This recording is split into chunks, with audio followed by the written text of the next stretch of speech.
Well, whenever you're doing woodworking, it's very handy to have two power tools. I like the cordless, don't have to worry about a cord, and you can take it anywhere and have simply a battery or two or three. And the batteries are very much better than they used to be. So you can take the drill or the driver.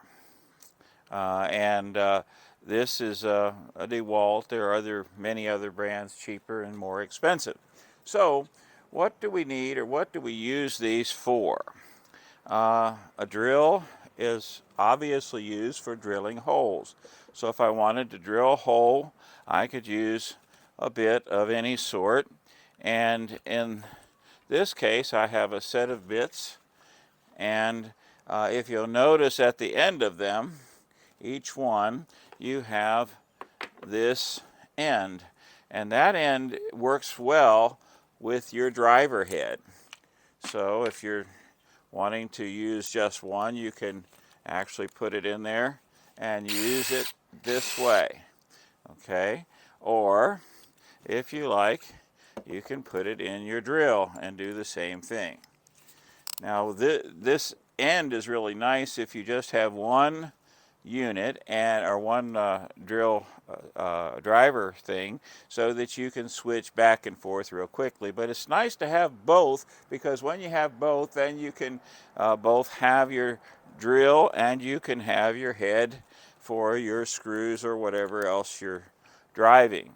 So this is a set right here of different driver heads, and you can buy them from various companies, and they will have different size. And of course you have the regular Phillips here, you have a flat head, you have what's called the Torx, which is a star bit, and and here you have a square head, so you can get several in one box. Also, if you're driving in things that have a nut type head or a nut type sun, either one, you got this head here for it. Now, so what can we use a drill for? A drill can be used to drill a hole that just goes into wood, such as this, very easily. Now, to get it straight, you'll remember our previous video, we had a drill block, and we can simply go like this, and it will drill a vertical hole in a piece of wood. That's wonderful. Now, when you're thinking about putting in screws, one of the problems is that you sometimes will split the wood. Oftentimes, if you in a narrow piece of wood, or if the wood is of a certain type, it will split fairly easily. One way to avoid this is to take a drill bit that is slightly smaller than your screw. And the way you check that is you line them up so that the drill is in front of the screw, and if you can see threads on the other side of that drill bit, then you got the right size. There are virtually hundreds of kinds of bits that you can buy for your drill. In fact, I'll show you this one here. This one you can use a socket with your drill, and it's real handy when you're putting together equipment. Equipment. Like that. Turn it up so you can see the socket hole. There you go. Good deal.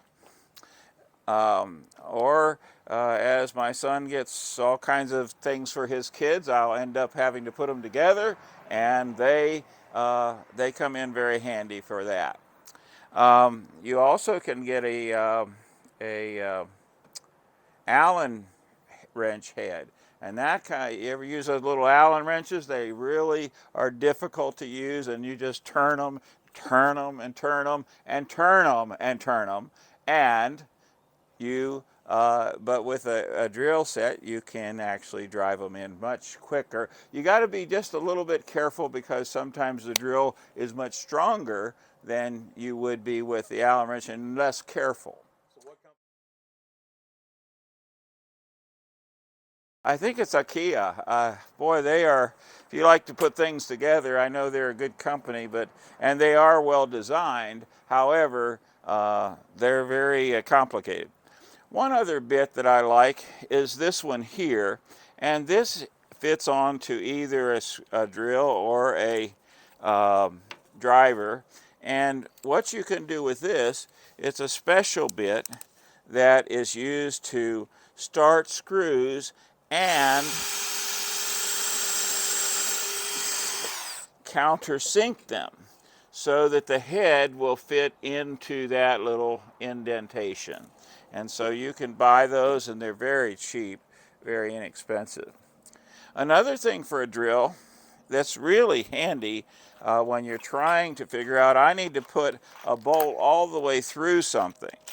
And they sell these for very inexpensively too. So say I want to put this does not have regular screw, wood screw threads. It has regular threads. And if I was putting it through a board, I would want to find out what size hole I needed. So I have this little gauge right here, which can be used to find out what size this is. So what you have to do is find the hole, and it will tell you what size of screw or threaded nut screw this is. So we will run it through there, and we find out it is right there, and that's 14 or 0.140 hundredths. And then you have larger sizes there as well. Now, the advantage of the driver is that it can drive screws very easily, and it has a part of it that actually hammers it in. You hear that? That's hammering it in. And so if we wanted to go all the way through there, you can see how that countersinks the head. That's very handy. Well, that's all I have on drivers and drills today. I hope that works for you very well.